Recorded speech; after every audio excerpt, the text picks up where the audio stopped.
Nashukuru tena pia siku ya leo, nasema ni asanti kwa sababu Mungu ametuneemesha ili tuweze kupatana mara tena na tuweze kunena neno la Mungu.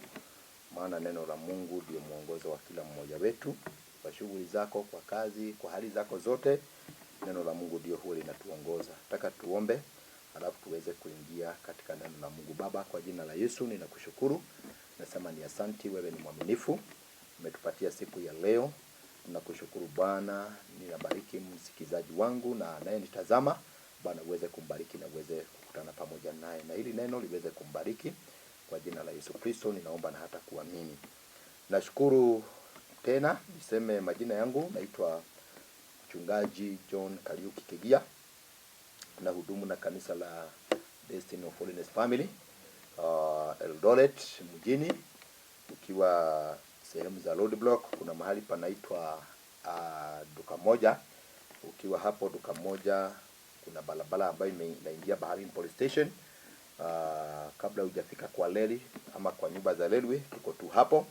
Hapo ndipo huwa tunahudumu na tunakukaribisha popote ambapo uko ili uweze kuja tubarikiwe kwa pamoja katika jina la Yesu. Nataka nikuletee neno la Mungu na ujumbe ama kichwa cha neno letu la siku ya leo inasema ya kwamba laana na gharama yake. Laana na gharama ambayo huwa inaandamana pamoja naye. Yaani maana laana inapokuja ina gharama. Unapoachiwa laana ama kama kuna laana inafuata jamii zenyu, kuna gharama. Na pia niweze kuambia kwamba wapendwa, laana iko. Na laana si ya kwamba ni watu yenyu peke yao ama wale ambao mnakaa nao wanaweza kukuachia laana. Laana unaweza wachiwa na watu wengi sana. Na laana inaweza wachiwa mtu yoyote. Na pia kuna njia ya kutoka kwa laana. So ukiwa katika laana kuna njia pia ya kutoka katika laana. Na laana inaweza wekwa na mtu yoyote. Either ni mtu aliyekufa kitambo, laana inaweza kukufuata hata kwa miaka mingi sana. So ninataka tuweze kuona neno la Mungu katika kitabu cha Yoshua 6 mstari wake ni wa 26. Na ninaamini ya kwamba utabarikiwa. Maana nataka tuone ya kwamba laana iliyoachiliwa na mtumishi wa Mungu mmoja ambaye anaitwa Yoshua. Na tunajua kweli kabisa Yoshua alikuwa mtumishi wa Mungu. Lakini kuna wakati ilifika akaangalia na akaona jinsi mji wa Yeriko ulivyo. Na akaona vile ambavyo ilikuwa inafanyika na akaweza kuacha laana ya kwamba huo mji usiweze kujengwa.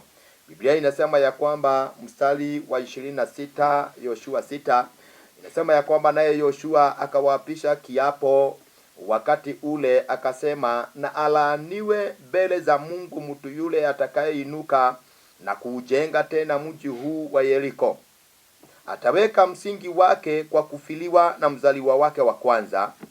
Tena atasimamisha malango yake kwa kufiliwa na mtoto wake mwanaume aliye mdogo. Basi Bwana alikuwa pamoja na Yoshua, sifa zake zikaenea katika nchi ile yote. Nataka nikwambie mpendwa ya kwamba kuna laana zingine ambazo zinaweza kuwa ziliachiliwa kitambo sana na miaka mingi sana, lakini hauelewi na haujui ya kwamba mahali penye uko ama kile ambacho unafanya ama jamii yenyu iko katika laana. Tunaona hapa Yoshua yeye anasimama na anaweza kuapisha watu, kuapisha ni kusema namna gani? Ya kwamba anawapa kiapo. Na anasema ya kwamba alaaniwe mbele za Mungu mtu yule atakayeinuka kujenga tena mji wa Yeriko. Tunajua Yeriko jinsi ambavyo ilikuwa, na tunajua uasi ambao ulikuwa katika Yeriko, mpaka ikafika mahali Yeriko ikabomolewa. Na ilipobomolewa, hapa ndipo Yoshua anasema ya kwamba kwa sababu ya jinsi ambavyo Yeriko ilikuwa, hapa ndipo anasema ya kwamba kusiwe na mtu ambaye ataweza kusimama na kujenga tena mji huo wa Yeriko. Ninataka kusema namna gani mpendwa? kuna uwezekano katika jamii yenu kuna mtu alinena kitu na alinena kitambo sana. Kuna mtu alisema ya kwamba hapa hamutapita. Kuna mtu alisema ya kwamba hapa watoto wa hii familia hata wakisoma hawafikagi mahali fulani. Kuna mtu alisema ya kwamba utakapofika mahali fulani kutakuwa hivi na hivi. Tunaona hapa Yoshua anasema ya kwamba atakaye anza kujenga mji huu wa Yeriko. Biblia inasema ya kwamba Yoshua akasema mzaliwa wake wa kwanza atakufa. So hii ni laana iliwekwa. Hii ni laana iliachiliwa. Na ikaachiliwa kwa sababu ya Yeriko. Kuna uwezekano kuna kitu kimeachiliwa kwenyu. Hata mahali penye unaishi, kuna uwezekano kuna kitu kimeachiliwa. Hata mahali penye unajenga, aidha ni nyumba ya kukomboa, aidha ni mahali unajenga kwako, aidha ni gari umenunua, aidha ni kazi gani unafanya, kuna uwezekano kuna kitu kiliachwa mahali pale. Na mpendwa, usipojielewa vizuri, unaweza jipata ya kwamba unakaa katika laana na haujui. Kuna watu wanahama nyumba, wanatoka katika kulenti kwa hii nyumba wanaenda kwa ploti ingine. Na unapata ya kwamba ile nyumba waliokuwa haikuwa na magonjwa, lakini wanahamia nyumba ingine na magonjwa inawaandama kwa ile nyumba. Na unapata ya kwamba wanaanza kuenda hospitali. Ama wengine wanahama kwa nyumba, na hiyo nyumba yenye unahama unaenda nyumba ingine, hamujawahi kosana na mume wako, lakini ukiingia kwa nyumba ingine mnaanza kukosana na mume wako. Kwa nini mpendwa? Kwa sababu kuna uwezekano kuna msemo ama kuna madhabahu iliinuliwa kwa hiyo nyumba, na wewe unakosa kuelewa. Unaingia kwa ile nyumba, unapata ya kwamba ndio mashida zinakuingilia. Unapata ya kwamba ndio mateso inakuingilia. Tunapoangalia hapa tunaona ya kwamba Yoshua alitoa na akasema ya kwamba alaaniwe yule mtu ambaye atakayeanzisha kujenga mji huu wa Yeriko. Na tukiangalia, manake nataka tuone kana kwamba kuna mtu aliweza kujenga hiyo mji wa Yeriko, na tutaona kana kwamba kuna mtu aliweza kujenga. Tuone katika kitabu cha Wafalme wa kwanza, Wafalme wa kwanza 16 mstari wake wa 34. Wafalme wa kwanza 16 mstari wake wa 34. Tunaona hapa ya kwamba katika siku zake Hieli Mbetheli akajenga Yeriko, akatia msingi yake kwa kufiwa na Abilamu mzaliwa wake wa kwanza. Tunaona hapa kuna jamaa ametokea baada ya miaka mingi. Mpendwa, ukiangalia kwa Biblia yako kutoka kitabu cha Yoshua, kuna vitabu nyingi sana tumezipita. Tumepita kitabu cha Judges, tumepita kitabu cha Ruth, First Samuel na Second Samuel, and then tumeenda kwa First King. Hiyo ni miaka mingi sana ambayo imepita. Si miaka 10, sio miaka 100, ni miaka mingi imepita. Lakini hata kwa hiyo miaka yote yenye imepita, mpendwa, tunaona ya kwamba Hieli amejitokeza na amekuja kujenga mji wa Yeriko tena. Na alipoanza kujenga tu hivi, hakupata watu ambao wangeweza kumsaidia na kumwambia kwamba Yeriko ililaaniwa. Hakupata mtu wa kumwambia kwamba huu mji ukianza kujenga lazima utapata madhara, na madhara yake itakuwa ni ya kwamba mtoto wako atakufa, na madhara yako itakuwa ni ya kwamba ukimalizia tena kujenga mtoto wako kitida mimba atakufa. Kwa hivyo mpendwa, nimekuja nikuambia kwamba kuna laana ambazo ziliwekwa kitambo na zinaweza kuwa zinakufuata. Maybe ndio maana haufaulu katika maisha yako. Maybe ndio maana unaona ya kwamba magonjwa katika jamii yako. Maybe ndio maana unaona ya kwamba kuna mambo ambayo inakutoka nyuma kila wakati. Ukienda kuinuka kidogo unarudi chini. Ukienda kufanya kitu kidogo unapata ya kwamba haufaulu. Ni kwa nini? Kwa sababu labda kuna laana iliachiliwa kwako. Nimekuja mpendwa nikuambie ya kwamba wakati mtu ambaye anaitwa Yoshua alitoa hii laana na yeye akamaliza.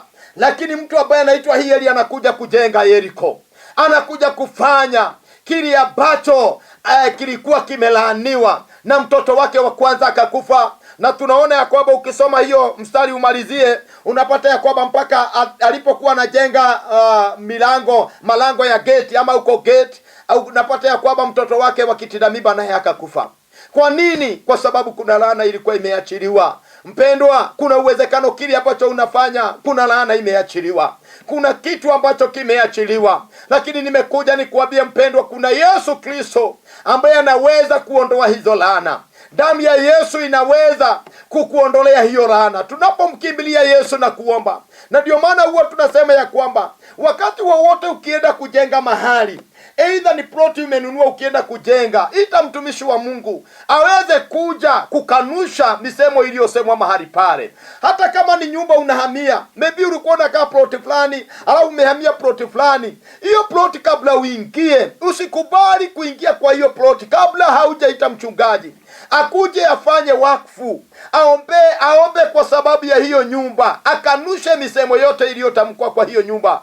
Maana una uwezekano uingie mahali na upate ya kwamba kuna shida mingi ambazo zimeanza kukuandama katika jina la Yesu Kristo. Biblia inasema ya kwamba katika kitabu cha Lamentation, Maombolezo 5 mstari wake wa 7, Biblia inasema hivi mpendwa, ya kwamba baba zetu walitenda dhambi hata hawako, na sisi tumeyachukua maovu yao. Yaani baba zetu ndio waliofanya dhambi, ndio waliofanya mambo haya. Wengine tunapitia hali ngumu wapendwa, sio kupenda kwetu.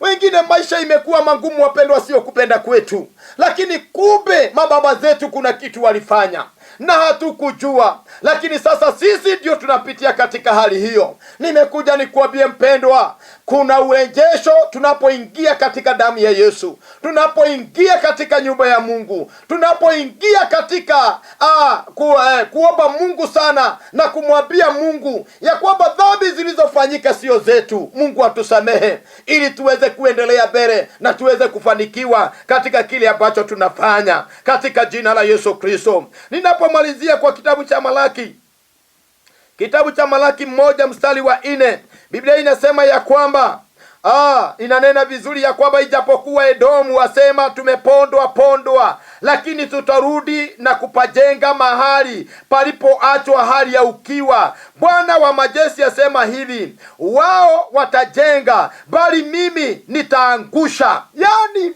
Yesu Mungu mwenyewe ananena ya kwamba kuna kitu unaweza fanya usipokuwa ndani ya Kristo, usipokuwa umejiegemeza katika huyu Yesu, damu ya Yesu Kristo. Kuna kitu unaweza fanya na Mungu akiangushe, na Mungu akatae. Bwana Yesu asifiwe. Kwa hivyo wapendwa, ninataka niwaambie kwamba kile ambacho na mahali penye unapitia, elewa njia zile ambazo unapitia. Ingia katika nyumba ya Mungu, omba na mchungaji, ambia mchungaji kile ambacho unapitia. Kuna uwezekano mchungaji wako anaweza kuwa na suluhisho, anaweza kukusaidia kupitia neno la Mungu, anaweza kukusaidia kupitia maandiko. Maana mimi huwa ninaangalia, ninaona ya kwamba kama huyu mtu ambaye anaitwa Hieli angejua kile ambacho kilikuwa angejua ya kwamba kuna kitu ambacho kimefichwa mahali pale, angekimbia kwa manabii na angeenda kwa nabii angeweza kuondoa hiyo laana. Maana hakuna mahali ama hakuna laana ambayo hiwezi ondoka mbele za Mungu.